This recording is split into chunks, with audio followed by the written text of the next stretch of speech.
इधर बागेश्वर धाम के कथावाचक धीरेन्द्र शास्त्री 4 बच्चे पैदा करने की सलाह देकर फिर चर्चा में आ गए। इस बार मध्य प्रदेश के छतरपुर में आयोजित एक कार्यक्रम में धीरेन्द्र शास्त्री ने लोगों को यह सलाह दी, जहां उनको सुनने के लिए भारी भीड़ पहुंची। धीरेन्द्र शास्त्री ने यह सलाह खास उन लोगों के लिए दी जिनकी अभी शादी नहीं हुई, 3-4 बाल बच्चे हों। इसके अलावा धीरेन्द्र शास्त्री ने लोगों को यह सलाह भी दी कि वो अपने 4 बच्चों में 2 बच्चों को धर्म के कार्य में लगाएं। उधर खबर है कि आर्मेनिया ने भारत के आगे अपने यहां से गुजरने वाले एक नया अंतर्राष्ट्रीय ट्रेड रूट बनाने का प्रस्ताव पेश किया है। ये ऐसा ट्रेड रूट होगा जो अगर बन गया तो तुर्की और पाकिस्तान को जबरदस्त झटका लगेगा और भारत के खिलाफ साजिश रचने वाले तुर्की और पाकिस्तान हाथ मलते रह जाएंगे। भारत आर्मेनिया का दोस्त है और भारत ने उसे हथियार देकर उसकी काफी मदद भी की है। ऐसे में अब आर्मेनिया ने भारत को व्यापार के ऐसे नए रूट का ऑफर दिया है जो मुंबई को ईरान के बंदर अब्बास पोर्ट से जोड़ते हुए आर्मेनिया से गुजरेगा और वहां से आगे रूस या यूरोप तक जाएगा।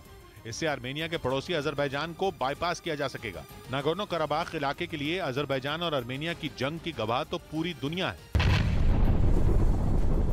नागोर्नो कराबाख की उस जंग में ईरान आर्मेनिया के साथ है, वो उसका पड़ोसी भी है। दोनों का और ईरान और आर्मेनिया दोनों का दुश्मन अजरबैजान है। यही वजह रही कि अजरबैजान को किनारे करने के लिए आर्मेनिया ने भारत को नए ट्रेड रूट का ऑफर दिया, क्योंकि आर्मेनिया भारत का भी दोस्त है और अभी भारत का रूस से व्यापार करने का सबसे छोटा रास्ता INSTC यानी international north south transport corridor है। लेकिन दिक्कत यह है कि INSTC मुंबई को ईरान से जोड़ते हुए अजरबैजान पहुंचता है और फिर वहां से रूस जाता है और अजरबैजान पाकिस्तान और तुर्की का दोस्त है। कल को अजरबैजान, पाकिस्तान और तुर्की भारत को परेशान करने के लिए INSTC के रास्ते में रोड़े भी डाल सकते हैं।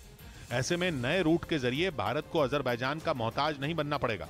इस बीच भारत और ऑस्ट्रेलिया के बीच 4 मैचों की सीरीज को भारत ने अपने नाम कर लिया। उन्होंने इस सीरीज पर 2-1 से कब्जा किया और ऑस्ट्रेलिया को इस सीरीज में शिकस्त दे दी। हालांकि सीरीज का चौथा और आखिरी मैच ड्रॉ हो गया। इस मैच में विराट कोहली 186 रन की शानदार पारी के लिए मैन ऑफ द मैच चुने गए। वहीं रविंद्र जाडेजा और R अश्विन को मैन ऑफ द सीरीज चुना गया।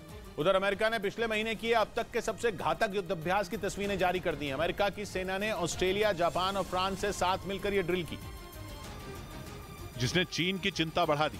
यूरेशियन टाइम्स नाम की वेबसाइट ने दावा किया कि इस सैन्य अभ्यास के जरिए अमेरिका बाकी 3 देशों के साथ मिलकर चीन को चेतावनी देना चाहता था, क्योंकि ताइवान के मुद्दे पर अमेरिका और चीन के बीच तनाव दिन ब दिन बढ़ता जा रहा है। कुछ दिन पहले ही चीन ने अमेरिका को ताइवान के मुद्दे से दूर रहने की धमकी दी थी और ताइवान के इलाके में अपने जंगी जहाज उड़ाकर उसे भी डराने की कोशिश की थी।